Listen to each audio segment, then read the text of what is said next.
ప్రతి నిత్యం ఆ వైఎస్ఆర్సీపీ ఆయన జగన్మోహన్ రెడ్డి గారు గాని, అదేవిధంగా ఆయన పాత ఇరిగేషన్ శాఖ ఎక్స్ మాజీ మంత్రులు గాని ఏదైతే పోలవరం ఎత్తు తగ్గించేస్తున్నారని అంటూ ఏదైతే విష ప్రచారం ఏదైతే చేస్తూ ఉన్నారో, ఏదైతే మొసలి కన్నీరు ఏదైతే కారుస్తూ ఉన్నారో, మరి వారికి పీపీఏ ఇచ్చినటువంటి వివరణ, పీపీఏ ఇచ్చినటువంటి సమాధానం వాళ్ళకి చెంపదెబ్బ అనే విషయాన్ని కూడా ఈ సందర్భంగా తెలియజేసుకుంటూ ఉన్నా. చాలా క్లియర్ గా ఆ రైట్ ఇన్ఫర్మేషన్ యాక్ట్ ప్రకారం ఇచ్చినటువంటి సమాధానంలో వాళ్ళు ఆన్సర్ చేశారు. ఏదైతే పోలవరానికి సంబంధించి ఫేజ్ 1 అని చెప్పి 41.15 మీటర్స్ అనేది 2021 జగన్ ప్రభుత్వంలోనే బేజం పడింది, బేజం వేసింది కూడా మరి యొక్క వైఎస్ఆర్సీపీ ప్రభుత్వమే అని చెప్పి దానికి సంబంధించినటువంటి ఉత్తర ప్రత్యుత్తరాలు ఏవైతే ఉన్నాయో అన్ని కూడా రైట్ ఇన్ఫర్మేషన్ యాక్ట్ లో మరి ఆ యొక్క సభ్యుడు అడిగినటువంటి ప్రశ్నలకు సమాధానాలు ఇచ్చినటువంటి పరిస్థితి చాలా క్లియర్ గా వాళ్ళు మెన్షన్ చేశారు. అందులో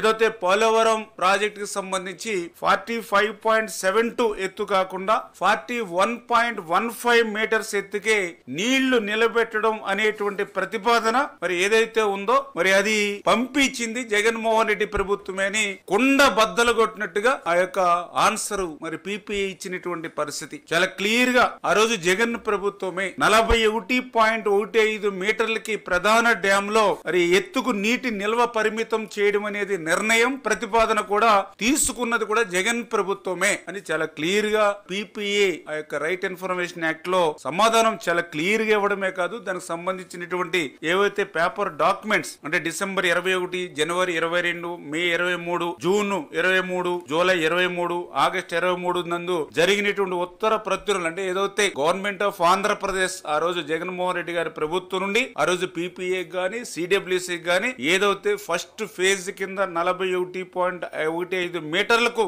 మాకు నిధులిస్తే మాకు ఈ ప్రయోజనాలు కలుగుతాయని ఆ రోజు మరి జగన్ ప్రభుత్వమే మరి ప్రతిపాదన చేసింది అనేటువంటి విషయాన్ని, ఈ నిర్ణయం తీసుకుంది అనేటువంటి విషయాన్ని చాలా క్లియర్ గా రైట్ ఇన్ఫర్మేషన్ యాక్ట్ లో మరి మనకు సమాధానం ఇచ్చారని అంటే చాలా క్లియర్ గా అబద్ధాల బ్రతుకుకి మరి ఒక అక్షర రూపం వాళ్ళ అవినీతి పత్రిక అనేటువంటి విషయం మరొక్కసారి మనందరికి కూడా తెలిసిందనే విషయాన్ని కూడా ఈ సందర్భంగా తెలియజేసుకుంటూ